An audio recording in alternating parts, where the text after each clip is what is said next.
ಜೈ ಶ್ರೀರಾಮ್.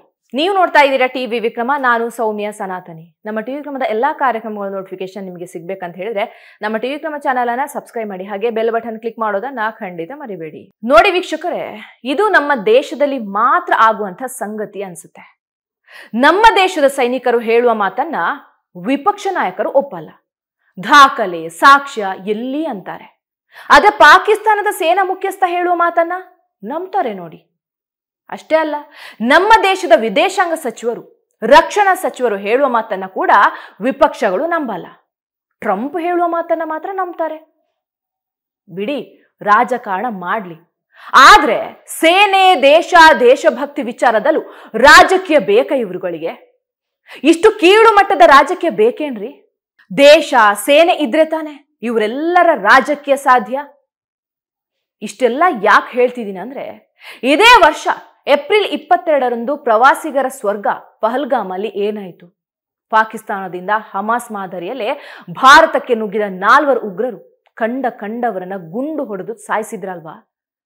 ನಿಮ್ಮ ಧರ್ಮ ಕೇಳಿ ನೀವು ಹಿಂದೂನ ಅಂತ ಖಚಿತಪಡಿಸಿಕೊಂಡೇ ಹಣೆಗೆ ಗುಂಡಿಕ್ಕಿದ್ರು. ಕೊಂದಿದ್ದು ಯಾರನ್ನ? ಕೇವಲ ಹಿಂದೂ ಪುರುಷರನ್ನ. ಬರೋಬ್ಬರಿ 26 ಜನರನ್ನ ದಾರುಣವಾಗಿ ಕೊಂದು ಅಲ್ಲಿಂದ ಪರಾರಿಯಾದ್ರು. ಆದ್ರೆ ಪಾಕಿಸ್ತಾನದ ಉಗ್ರರು ನಮ್ಮ ಮೇಲೆ ದಾಳಿ ಮಾಡಿದ್ರು ಕೂಡ ಸುಮ್ಮನಿರೋಕೆ ಇದೇನು ಮನಮೋಹನ್ ಸಿಂಗ್ ಅರ್ಥಾತ್ ಸೋನಿಯಾ ಗಾಂಧಿ ಸರ್ಕಾರ ಅಲ್ಲ ನೋಡಿ. ದೇಶದ ಸೇನೆಗೆ ಪ್ರಧಾನಿ ನರೇಂದ್ರ ಮೋದಿ ಅವರು ಸೇನೆಗೆ ಮುಕ್ತ ಸ್ವಾತಂತ್ರ್ಯ ಕೊಟ್ರು.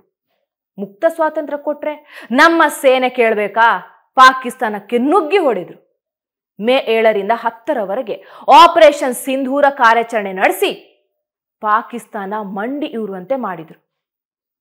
ನೋಡಿ, ನಮ್ಮ ದೇಶದ ದುರ್ದೈವ ಸಂಗತಿ ಅಂದ್ರೆ, ಪಾಕಿಸ್ತಾನ ದಾಳಿ ಮಾಡಿದಾಗ ಅರಚಾಟ, ಕೂಗಾಟ, ಟೀಕೆ, ಟಿಪ್ಪಣಿ ಮಾಡ್ತಾ ಇದ್ದಂತ ಇದೇ ಕಾಂಗ್ರೆಸ್ ಸೇರಿದಂತೆ ವಿಪಕ್ಷ ನಾಯಕರು ಪಾಕಿಸ್ತಾನ ಮಂಡಿಯುರುವಂತೆ ಮಾಡಿದ ಸೈನಿಕರಿಗೆ ಒಂದು ಧನ್ಯವಾದ, ಶಹಬಾಸ್ ಗಿರಿ ಕೊಟ್ಟಿದ್ದು ಕೇಳಿದೀರಾ? ಕೇಳಿಲ್ಲ. ಯಾಕಂದ್ರೆ ಅವರು ಸೇನೆಗೆ ಶಹಬಾಸ್ ಗಿರಿ ಕೊಟ್ಟೇ ಇಲ್ಲ. ಬಿಡಿ, ಪಹಲ್ಗಾಮ್ ಉಗ್ರ ದಾಳಿ ಆದಾಗ ಇದು ಭದ್ರತಾ ವೈಫಲ್ಯ ಅಂತ ಗೋಳಾಡಿತು. ಅದಾದ ಬಳಿಕ ಆಪರೇಷನ್ ಸಿಂಧೂರ ನಡೆಸಿ ಯಶಸ್ವಿಯಾದಾಗ ಯಾಕೆ ಆಪರೇಷನ್ ಸಿಂಧೂರ ನಿಲ್ಸಿ ಅಂತ ಎಂದಿನಂತೆ ಗೋಳಾಟ ನಡೆಸಿದ್ರಿ? ದೇಶದ ವಿಪಕ್ಷ ನಾಯಕರಿಗೆ ಒಂದು ಸಣ್ಣ ಮುಂದಾಲೋಚನೆ ಇರಬೇಕಾಗುತ್ತೆ. ಶತ್ರು ದೇಶವೇ ಮಂಡಿಯೂರ್ದಾಗ ಯುದ್ಧ ನಿಲ್ಲಿಸುವುದು ಒಳ್ಳೆಯದು. ಯಾಕಂದ್ರೆ ಯುದ್ಧದಲ್ಲಿ ಗೆದ್ದವನು ಸೋತಂಗೆ, ಸೋತವನು ಸತ್ತಂಗೆ ಅಲ್ವಾ? ಇತ್ತೀಚೆಗೆ ಲೋಕಸಭೆಯಲ್ಲಿ ಮಾತಾಡಿದ್ದಂತಹ ರಾಹುಲ್ ಗಾಂಧಿ ಹೇಳಿದ್ದು ಒಂದೆರಡು ಸುಳ್ಳಲ್ಲ. ಟ್ರಂಪ್ ಹೇಳಿದ್ದಕ್ಕೆ ಆಪರೇಷನ್ ಸಿಂಧೂರ ನಿಲ್ಲಿಸಿದ್ರಿ. ಆಪರೇಷನ್ ಸಿಂಧೂರದ ವೇಳೆ ನಮ್ಮ ಸೈನಿಕರ ಕೈ ಕಟ್ಟಿ ಹಾಕಿದ್ರಿ. ಹೀಗಾಗಿ ಭಾರತದ 5 ಫೈಟರ್ ಜೆಟ್ಗಳನ್ನ ನಾವು ಕಳ್ಕೋಬೇಕಾಯ್ತು ಅಂತ ಅರಚಾಡಿದ್ರು. ಇವರೆಲ್ಲ ಯಾವ ದಾಖಲೆ ಹಿಡಿದು ಮಾತಾಡ್ತಾರೆ? ಆಪರೇಷನ್ ಸಿಂಧೂರ ಕಾರ್ಯಾಚರಣೆಯಲ್ಲಿ ನಾವು ಯುದ್ಧ ವಿಮಾನ ಕಳ್ಕೊಂಡಿದ್ದೇವೆ ಅಂತ ಸಿಡಿಎಸ್ ಹೇಳಿಲ್ಲ, ವಾಯುಪಡೆ ಮುಖ್ಯಸ್ಥರು ಹೇಳಿಲ್ಲ, ರಕ್ಷಣಾ ಸಚಿವ, ಈ ದೇಶದ ಪ್ರಧಾನಿಯೂ ಹೇಳಿಲ್ಲ. ಪಾಕಿಸ್ತಾನ ಹೇಳಿದ್ದಾನೆ ಸತ್ಯ ಅಂತ ಲೋಕಸಭೆಯಲ್ಲಿ ಸುಳ್ಳು ಹೇಳ್ತೀರಲ್ವಾ ರಾಹುಲ್ ಗಾಂಧಿ ಅವರೇ? ಸತ್ಯ ಏನು ಅಂತ ಈಗ ವಾಯುಪಡೆ ಮುಖ್ಯಸ್ಥರೇ ಅಧಿಕೃತವಾಗಿ ಹೇಳಿಕೆ ಕೊಟ್ಟಿದ್ದಾರೆ. ಆಪರೇಷನ್ ಸಿಂಧೂರದ ವೇಳೆ ಭಾರತದ 5 ಯುದ್ಧ ವಿಮಾನವನ್ನ ಹೊಡೆದಿದ್ದೇವೆ ಅಂತ ವಿಶ್ವದ ಎದುರು ಪಾಕಿಸ್ತಾನ ಬಡಾಯಿ ಕೊಚ್ಕೊಂಡಿತ್ತು. ನಮ್ಮ ದೇಶದ ಹಲವರು ಕೂಡ ಅದನ್ನೇ ನಂಬಿದ್ರು. ಆದ್ರೆ ಯುದ್ಧ ಭೂಮಿಯಲ್ಲಿನ ರಿಯಾಲಿಟಿ ಬೇರೆನೆ ಇರುತ್ತೆ. ಏರ್ ಚೀಫ್ ಮಾರ್ಷಲ್ ಸರಿಯಾಗಿ ಹೇಳಿದ್ದಾರೆ ನೋಡಿ. ನಮ್ಮ ವಾಯುಪಡೆ ವಿಮಾನಗಳು ಹಾಗೆ ಆಗಸದಿಂದ ಚಿಮ್ಮುವಂತ ಕ್ಷಿಪಣಿ ಬಳಸಿಕೊಂಡು ಪಾಕಿಸ್ತಾನದ 5 ಯುದ್ಧ ವಿಮಾನಗಳನ್ನ ಧ್ವಂಸ ಮಾಡಿದ್ದೇವೆ ಅಂದ್ರು. ಅಷ್ಟೇ ಅಲ್ಲ, ಒಂದು ಪಾಕಿಸ್ತಾನದ ಗಸ್ತು ಪಹರೆ ವಿಮಾನ, ಅದು ಸ್ಪೇನ್ ನಿರ್ಮಿತ ವಿಮಾನ, ಅದನ್ನು ಹೊಡೆದು ಉಳಿಸಿದ್ದೇವೆ ಅಂತ ಅಸಲಿ ಸತ್ಯ ರಿವೀಲ್ ಮಾಡಿದ್ದಾರೆ. ಪಾಕಿಸ್ತಾನದ ಬೃಹತ್ ಯುದ್ಧ ವಿಮಾನವನ್ನ ಗಡಿಭಾಗದಿಂದ 300 ಕಿಲೋಮೀಟರ್ ದೂರದಿಂದಲೇ ಹೊಡೆದು ಉರುಳಿಸಲಾಗಿದೆ. ಇದು ವಿಶ್ವದಲ್ಲೇ ಅತಿ ದೂರದ ಅತಿ ದೊಡ್ಡ ದಾಳಿಯಾಗಿದೆ ಅಂತ ವಿವರಿಸಿದ್ರು. ಅಷ್ಟೇ ಅಲ್ಲ, ಆಪರೇಷನ್ ಸಿಂಧೂರ ಕಾರ್ಯಾಚರಣೆ ವೇಳೆ ರಷ್ಯಾ ನಿರ್ಮಿತ S-400 ಗೇಮ್ ಚೇಂಜರ್ ಆಗಿ ಕೆಲಸ ಮಾಡಿದೆ ಅಂದ್ರು. ಆಪರೇಷನ್ ಸಿಂಧೂರ ವೇಳೆ ಅಮೆರಿಕಕ್ಕೂ ಭಾರತ ಮುಟ್ಟಿ ನೋಡಿಕೊಳ್ಳುವಂತೆ ಉತ್ತರ ಕೊಟ್ಟಿದೆ.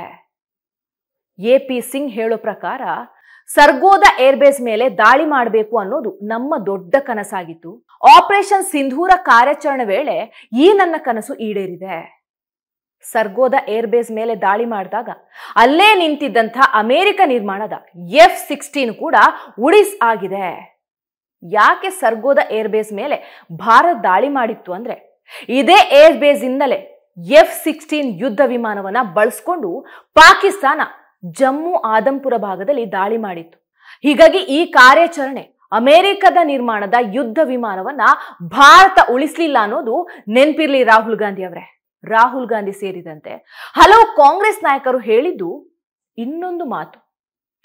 ಆಪರೇಷನ್ ಸಿಂಧೂರದ ವೇಳೆ ಸೇನೆಗೆ ಮುಕ್ತ ಅವಕಾಶವನ್ನೇ ಮೋದಿ ಸರ್ಕಾರ ನೀಡಿಲ್ಲ, ಬೆನ್ನ ಹಿಂದೆ ಕೈಕಟ್ಟಿ ಅವರನ್ನೂ ಕಾರ್ಯಾಚರಣೆಗೆ ಇಳಿಸಲಾಗಿತ್ತು ಅಂತ ರಾಹುಲ್ ಗಾಂಧಿ ಅವರೇ ಹೇಳಿದ್ರು. ಆದ್ರೆ ಇದು ಸುಳ್ಳು. ಅಸಲಿಯತ್ತು ಏನಂದ್ರೆ ಅಂದು ಕಾರ್ಯಾಚರಣೆ ವೇಳೆಗೆ ಭಾರತೀಯ ಸೇನೆಗೆ ಫುಲ್ ಪವರ್ ನೀಡಿತ್ತು ಮೋದಿ ಸರ್ಕಾರ. ಯಾವುದೇ ನಿರ್ಧಾರ ಕೈಗೊಳ್ಳಿಕ್ಕೆ ಮುಕ್ತ ಅಧಿಕಾರ ನೀಡಿತ್ತು. ಭಾರತೀಯ ಸೇನೆಗೆ ಮೋದಿ ಸರ್ಕಾರದಿಂದ ಒತ್ತಡ ಇರಲಿಲ್ಲ. ಮೋದಿ ಸರ್ಕಾರದ ರಾಜಕೀಯ ಇಚ್ಛಾಶಕ್ತಿಯಿಂದಲೇ ಆಪರೇಷನ್ ಸಿಂಧೂರ ಯಶಸ್ವಿಯಾಯಿತು. ಇದು ನಾವು ಹೇಳಿದ್ದು ಅಲ್ಲ, ನೆನ್ಪಿರ್ಲಿ. ಇದನ್ನ ಕೂಡ air chief marshal AP Singh ಅವರೇ ಹೇಳಿದ್ದಾರೆ. ನೋಡಿ ರಾಹುಲ್ ಗಾಂಧಿ ಅವರೇ, ನೀವು ಸೇನೆ ವಿಷಯದಲ್ಲಿ ರಾಜಕೀಯ ಮಾಡೋದು ಸರಿಯಲ್ಲ. ಯಾರು ರಾಜಕೀಯ ಮಾಡಬಾರ್ದು. ಪಾಕಿಸ್ತಾನ ಕಾಲ್ಕೆರೆದು ಯುದ್ಧಕ್ಕೆ ಬಂದಾಗಲೆಲ್ಲ ಭಾರತ ಸರಿಯಾಗೇ ಉತ್ತರ ಕೊಟ್ಟಿದೆ. ಕಾಂಗ್ರೆಸ್ ನಾಯಕರಿಗೆ ಒಂದು ವಿಷಯ ನೆನಪಿಲ್ಲ ಅನ್ಸುತ್ತೆ. 2008ರಲ್ಲಿ ಪಿಕ್ನಿಕ್ಗೆ ಬಂದಂತೆ ಪಾಕಿಸ್ತಾನದಿಂದ ಮುಂಬೈಗೆ ಬಂದು ಉಗ್ರರು ರಕ್ತಪಾತವನ್ನೇ ನಡೆಸಿದ್ರು. ಅಂದು ಯಾವ ಸರ್ಕಾರ ಇತ್ತು? ನಿಮ್ಮದೇ ಸರ್ಕಾರ, ನಿಮ್ಮದೇ ಪ್ರಧಾನಿ ಅಲ್ವೇ ರಾಹುಲ್ ಗಾಂಧಿ ಅವರೇ? ನೀವು ಪಾಕಿಸ್ತಾನದ ಉಗ್ರರ ಶಿಬಿರಗಳ ಮೇಲೆ ದಾಳಿ ಮಾಡಬಹುದಿತ್ತಲ್ವಾ? ಅಂದಿನ ಏರ್ ಚೀಫ್ ಮಾರ್ಷಲ್ ಇಂದು ಸಂದರ್ಶನದಲ್ಲಿ ಹೇಳಿದ್ದು ಈಗಲೂ ನೆನಪಿದೆ. 2008ರಲ್ಲಿ ಅಂದಿನ ಪ್ರಧಾನಿ ಮನಮೋಹನ್ ಸಿಂಗ್ ಅವರನ್ನ ಭೇಟಿಯಾಗಿ ಒಂದು ಪ್ರಪೋಸಲ್ ಕೊಟ್ರಂತೆ. ಗಡಿಯುದ್ದಕ್ಕೂ ಉಗ್ರರ ಕ್ಯಾಂಪ್ಗಳಿವೆ, ನೀವು ಒಂದು ಆದೇಶ ಕೊಡಿ, ಅವುಗಳೆಲ್ಲವನ್ನ ಒಂದು ರಾತ್ರಿಯಲ್ಲೇ ನಾಶ ಮಾಡ್ತೀವಿ ಅಂತ. ಅಂದು ನಿಮಗೆ ಹೇಳ್ತೀನಿ ನಾನು ಅಂತ ಮನಮೋಹನ್ ಸಿಂಗ್ ಅವರು ಸುಮ್ಮನಾದ್ರಂತೆ. ಹಾಗಿದ್ರೆ ಉಗ್ರರನ್ನ ಸದೆ ಬಡಿಲಿಕ್ಕೆ ತಡೆದಂಥ ಕೈ ಯಾವುದು? ಇದು ಓಲೈಕೆ ರಾಜಕೀಯದ ಭಾಗವಾ? ಇದನ್ನು ರಾಹುಲ್ ಗಾಂಧಿ ಅವರೇ ಹೇಳಬೇಕು. ಒಂದಂತೂ ಸತ್ಯ, ದೇಶದಲ್ಲಿ ಮೋದಿ ಸರ್ಕಾರ ಬಂದ ಮೇಲೆ ಉಗ್ರರ ನಡ ಮುರಿದಿದ್ದು ಸತ್ಯ. ಇದನ್ನ ಕಾಂಗ್ರೆಸ್ ನಾಯಕರು ಕೂಡ ಒಪ್ತಾರೆ. ಆದ್ರೆ ಏನ್ ಮಾಡೋದು? ಬಹಿರಂಗವಾಗಿ ಹೇಳಲ್ಲ. ಆಪರೇಷನ್ ಸಿಂಧೂರ ಯಶಸ್ವಿಯಾಗಿದೆ ಅಂತ ಭಾರತೀಯ ಸೇನೆ ದಾಖಲೆ ಸಮೇತ ದೇಶದ ಎದುರು ಇಟ್ಟರೂ ಕೂಡ ವಿಪಕ್ಷಗಳು ನಂಬಲೇ ಇಲ್ಲ. ಪಾಕಿಸ್ತಾನ ಬಾಯಲ್ಲಿ ಬರುವ ಮಾತುಗಳನ್ನೇ ಭಾರತದಲ್ಲಿ ಕಾಂಗ್ರೆಸ್ ನಾಯಕರು ಹೇಳ್ತಾ ಇದ್ರು ನೋಡಿ. ಈ ಅರೆಹುಚ್ಚ ಡೊನಾಲ್ಡ್ ಟ್ರಂಪ್ ಯುದ್ಧ ನಿಲ್ಲಿಸಿದೆ ಅಂತ ಹೇಳಿದ್ದನ್ನೇ ಸತ್ಯ ಅಂತ ನಂಬಿದ್ರು. ಆದ್ರೆ ನಮ್ಮ ದೇಶದ ಪ್ರಧಾನಿ ಹೇಳಿದ್ದನ್ನೇ ನಂಬಲಿಲ್ಲ. ಈಗ ಆಪರೇಷನ್ ಸಿಂಧೂರ ಸತ್ಯವನ್ನ ವಾಯುಪಡೆ ಮುಖ್ಯಸ್ಥರೇ ಹೇಳಿದ್ದಾರೆ. ಇದಾದ ಬಳಿಕವೂ ಕಾಂಗ್ರೆಸ್ ಖ್ಯಾತೆ ನಿಲ್ಲುತ್ತಾ? ಅದು ಕೂಡ ಡೌಟೇ ಬಿಡಿ. ಆದ್ರೆ ಭಾರತೀಯ ಸೇನೆ ಜೊತೆ ಎಂದಿಗೂ ದೇಶ ಪ್ರೇಮಿಗಳು ನಿಂತೇ ನಿಲ್ತಾರೆ. ಒಟ್ನಲ್ಲಿ ವಾಯುಪಡೆ ಮುಖ್ಯಸ್ಥರು ಆಪರೇಷನ್ ಸಿಂಧೂರದ ಕುರಿತು ಇಂಚಿಂಚು ಮಾಹಿತಿ ನೀಡಿದ ಬಳಿಕ ವಿಪಕ್ಷಗಳ ಕಳ್ಳಾಟ ಬೀದಿಗೆ ಬಿದ್ದಿದೆ.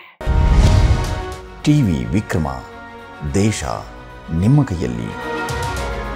ಈ ಕಾರ್ಯಕ್ರಮ ನಿಮಗೆ ಇಷ್ಟ ಆಗಿದ್ದಲ್ಲಿ ಲೈಕ್, ಶೇರ್ ಹಾಗೂ ಕಮೆಂಟ್ ಮಾಡಿ. ಟಿವಿ ವಿಕ್ರಮದ ಕಾರ್ಯಕ್ರಮಗಳನ್ನು ನಿರಂತರವಾಗಿ ವೀಕ್ಷಿಸಲು ಸಬ್ಸ್ಕ್ರೈಬ್ ಮಾಡಿ, ಬೆಲ್ ಐಕನ್ ಒತ್ತಿ.